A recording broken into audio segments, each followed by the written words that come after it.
심리학과 신경과학 연구에 따르면 사람들은 다양한 소리에 노출될 때 뇌파 반응이 달라진다고 합니다. 평상시에는 알파파가 베타파보다 우세하여 편안하고 안정된 상태임을 나타내지만 시끄러운 소음이나 불쾌한 소리에 노출되면 베타파가 급격히 증가하면서 뇌가 긴장하고 스트레스 상태에 빠진다는 것입니다. 특히 이러한 스트레스 반응은 거의 즉각적으로 나타나고 짧은 시간 노출되더라도 베타파에서 다시 알파파로 회복되는데 시간이 걸린다고 합니다. 즉 우리 뇌는 진짜 소리와 가짜 소리를 즉각적으로 구분할 수 있습니다. 본능적으로 구분해내요. 그러니까 진위 여부 말고요. 그러니까 우리 스트레스의 정도에 따라서. 음향학에서도 이 사실을 뒷받침합니다. 소리는 규칙적인 진동으로 만들어져 의미 있는 정보를 전달하지만 소음은 불규칙한 진동으로 오히려 진짜 소리를 방해하고 왜곡시킵니다. 더 흥미로운 점은 메아리 현상입니다. 진짜 소리는 장애물에 부딪혀도 이게 원래 형태를 유지하면서 돌아옵니다. 그런데 소음이 장애물에 부딪히면 그대로 흩어져서 사라진다는 것입니다. 가짜 소리인 거죠. 그러니까 여기서 제가 갑자기 궁금해지는 게 있어요. 뭐냐 하면 잔소리는 어떨까? 잔소리는 진짜 소리일까? 가짜 소리일까? 듣는 이의 상황과 입장에 따라 개인적인 경험이란 맥락 하에서지만 심리적 정서적 불편함을 유발하는 불규칙한 감정의 진동이기 때문에 이 잔소리는 소음이라고 할 수 있습니다. 가짜 소리를 할 수 있습니다. 그런 의미에서 제가 설교를 빙자한 잔소리를 늘어놓지 않도록 진짜 소리를 전달하도록 교우님들께 간곡한 기도를 부탁드리겠습니다. 저를 위해서 기도한다기보다는 여러분을 위해서 기도해 주셨으면 좋겠어요. 저 목사가 잔소리하지 않게 여러분을 위해서. 자, 그런데 2000년 전 유대 광야에서도 이런 일이 있었습니다. 그곳에는 3가지 소리가 있었습니다. 자, 함께 살펴보겠습니다. 첫 번째, 광야에서 외치는 소리입니다. 첫 번째 소리는 세례 요한의 소리입니다. 마태복음 3장 3절. 그는 선지자 이사야를 통하여 말씀하신 자라. 일러스되 광야에 외치는 자의 소리가 있으 이르되 너희는 주의 길을 준비하라. 그가 오실 길을 곧게 하라 하였느니라. 참으로 시적이면서 동시에 실제적인 표현이라고 생각되는데요. 광야에 외치는 사람이 아니라 광야에 외치는 소리가 있다고 말씀합니다. 사람 아니고요. 소리입니다. 세례 요한은 자신을 실체가 아닌 소리로 정의하고 있습니다. 정말이지 놀라운 자기 정체성이라 할 수 있습니다. 소리는 실체가 없습니다. 소리 잡을 수 없습니다. 소리는 진동일 뿐입니다. 소리를 전달하고 나면 사라집니다. 요한은 자기 자신을 바로 그런 존재로 이해하고 있었습니다. 자신을 드러내지 않고 오직 하나님의 메시지만을 전달하는 매개체로서 말이죠. 더 놀라운 건 요한의 선택인데요. 그는 레위 지파 출신으로 제사장 사가랴의 아들이었습니다. 오늘날로 말할 것 같으면 최소 은수저입니다. 가만히 있어도 제사장 될 사람입니다. 그러니까 뭐 진로 문제 고민할 필요 없어요. 그냥 제사장이에요. 하지만 기득권 신분과 안락한 가문을 버리고 이 땅에 오실 메시아를 전하기 위해 거칠고 메마른 유대 광야로 기꺼이 나갔는데요. 그는 소리가 되기 위해 모든 특권을 포기했던 것이었습니다. 그의 메시지는 단순했습니다. 2절입니다. 회개하라 천국이 가까이 왔느니라 하였으니. 여기서 회개란 단순히 도덕적, 윤리적, 법적 잘못을 뉘우치는 것 이상으로 삶의 태도, 삶의 방식 자체를 돌이키라는 의미입니다. 즉 여러분 삶의 방식을 바꾸십시오 라는 이야기입니다. 여러분 삶의 방식을 바꾸십시오. 그럼 삶의 방식을 왜 전환해야 할까요? 왜 여러분 지금 살고 있는 대로 살면 안 되고 왜 그 방식을 바꿔야 되는 걸까요? 그것은 천국이 가까이 왔기 때문입니다. 여기서 천국이란 죽어서 가는 특정 장소가 아니라 이 땅에 하나님의 통치가 임하는 그분의 나라를 의미합니다. 그러므로 이 세상 질서에 따라 살던 방식을 하나님 나라의 질서에 따라 바꿔야 한다는 요청입니다. 여러분 하나님 나라의 질서에 따라 바꾸셔야 돼요. 이거 바꾸셔야 돼요. 제가 하는 말 아닙니다. 세례 요한이 하는 말입니다. 바꾸셔야 돼요. 요한의 소리는 특징이 있는데요. 마음을 뒤흔드는 소리였습니다. 5절. 이때 예루살렘과 온 유대와 요단강 사방에서 다 그에게 나와와. 진짜 소리는 이런 특징이 있습니다. 사람들이 마음 깊숙이 울림을 주고 그들의 행동을 변화시킵니다. 그래서 사람들이 어떻게 합니까? 자, 6절. 자기들의 죄를 자복하고 요단강에서 그에게 세례를 받더니 자신들의 죄가 무엇인가를 깨닫고 스스로 고백하는 역사가 일어납니다. 여기서 우리가 놓치면 안 되는 중요한 부분이 있습니다.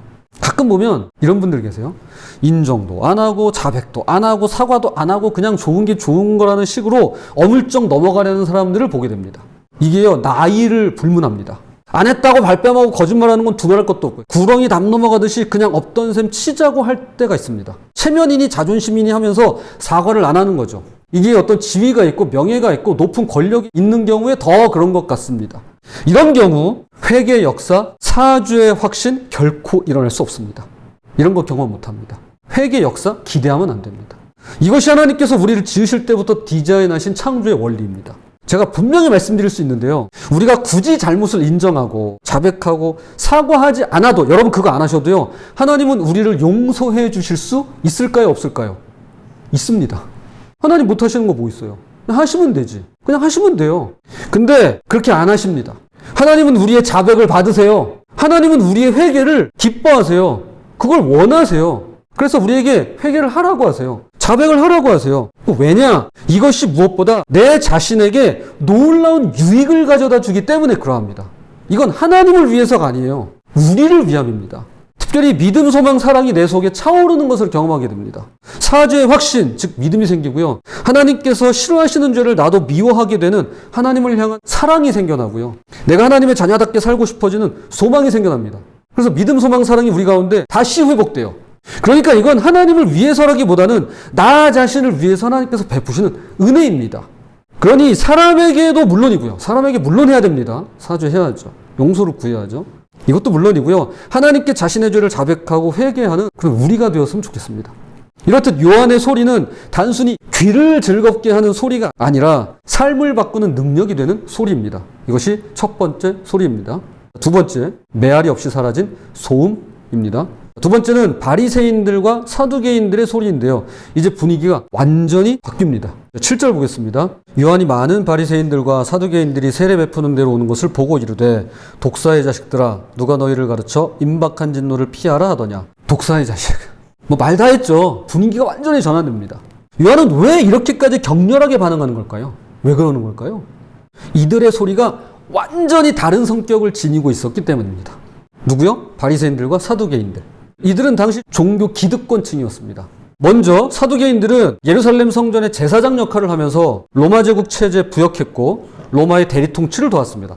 헤롯 가문, 그러니까 헤롯 왕의 가문과 사두개인들은 뗄래야 뗄 수 없는 관계로 로마 지배 체제에 적극적으로 협력했으며 이들은 실제 권력과 현실적인 지배력을 누렸습니다. 즉 사두개인들은 현 체제가 최선이라고 주장하는 보수 세력이었습니다.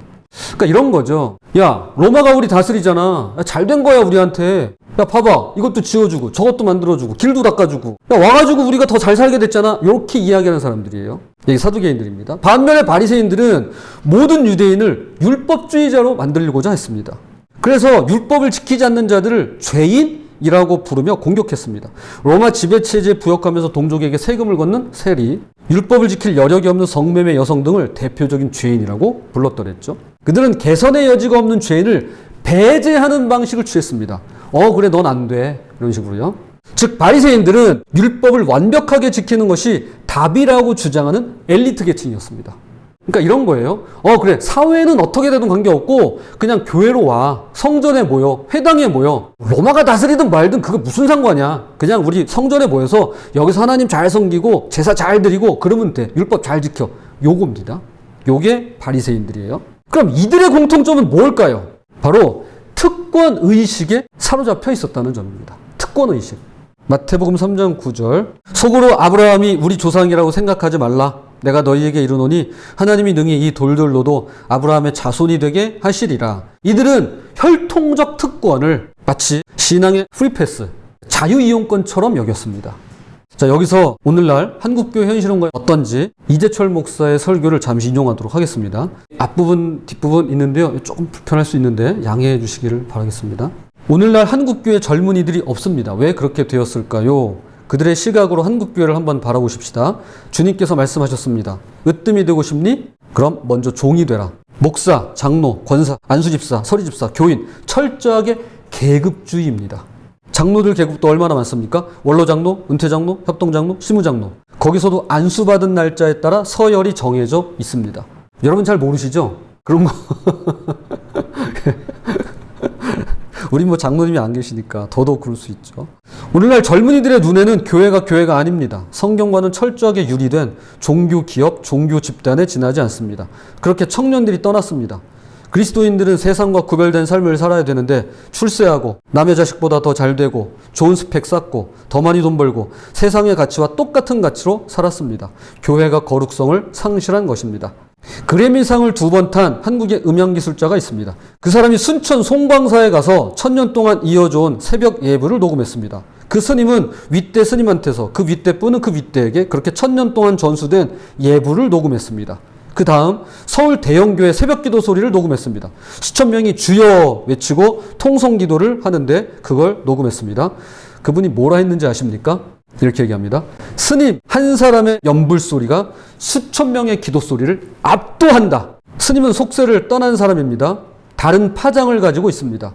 다른 파장을 가지고 있으니 수천 명이 내는 욕망의 소리를 압도하는 것입니다. 교회 소리가 왜 세상의 소리에 파묻혔을까요? 소리의 파장이 똑같기 때문입니다. 이와 마찬가지로 오늘 우리가 살펴본 바리새인들과 사두개인들의 소리 역시 세상의 파장과 똑같은 소리, 즉 소음이었던 것입니다. 마태복음 3장 10절입니다. 이미 도끼가 나무 뿌리에 놓였으니 좋은 열매를 맺지 아니하는 나무마다 찍혀 불에 던져지리라. 이것이 소음의 결과입니다. 요한이 말하는 바는 명확합니다. 아무리 종교적인 소리를 내도, 우리 다 종교 있잖아요. 기독교. 종교적인 소리를 내도 그것이 진정한 변화를 만들어내지 못한다면 그것은 소음에 불과한 것입니다.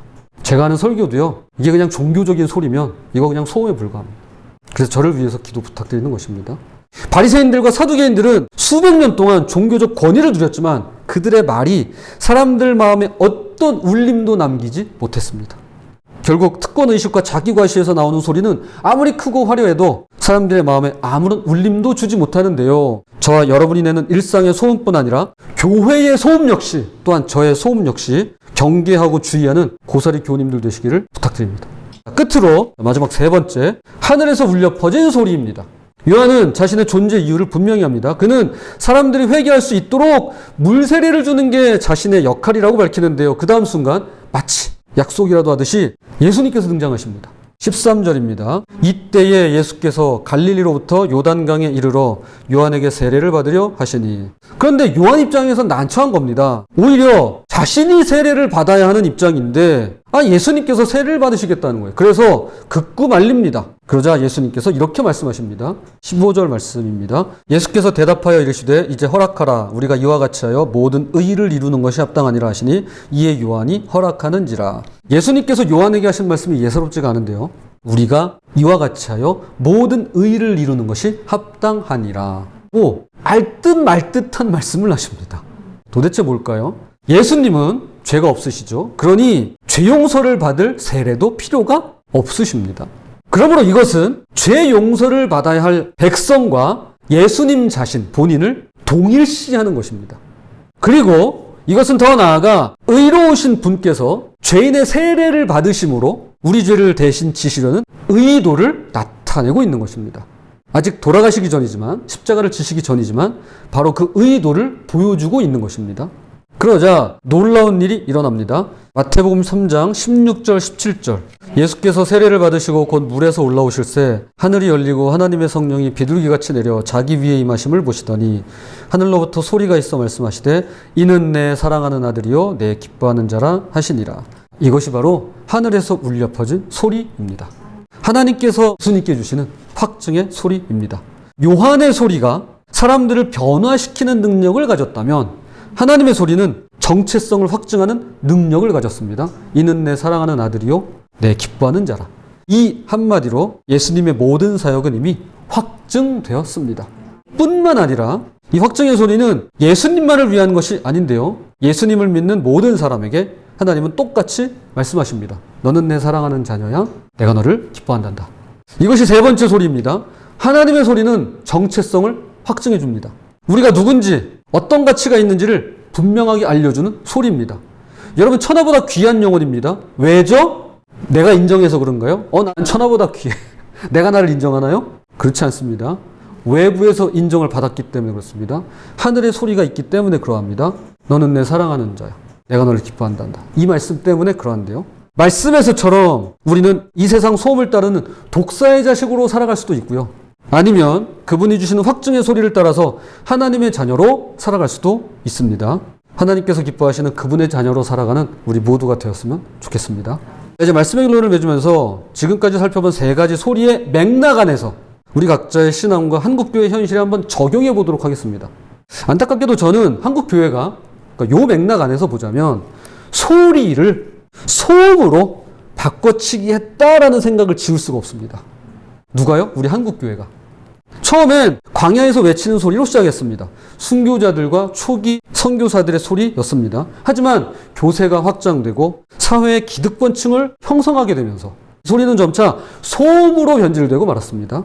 그리고 현재 그 연장선에서 하늘의 소리마저 묵살하고 무시한 채 마치 자신이 하늘인 양 무분별하게 소음을 남발하고 있다고 보는 것입니다. 그래서 오늘날 교회의 소리에 세상은 귀를 닫아버린 정도가 아니라 복음은 소음으로, 선교는 선동으로, 은혜는 저주로 둔갑시켜버리고 말았습니다. 그런데 이것이 비단 한국교회만의 문제일까요? 교회가 타락했는데 어떻게 가정, 직장, 그리고 사회와 국가가 온전할 수 있을까요?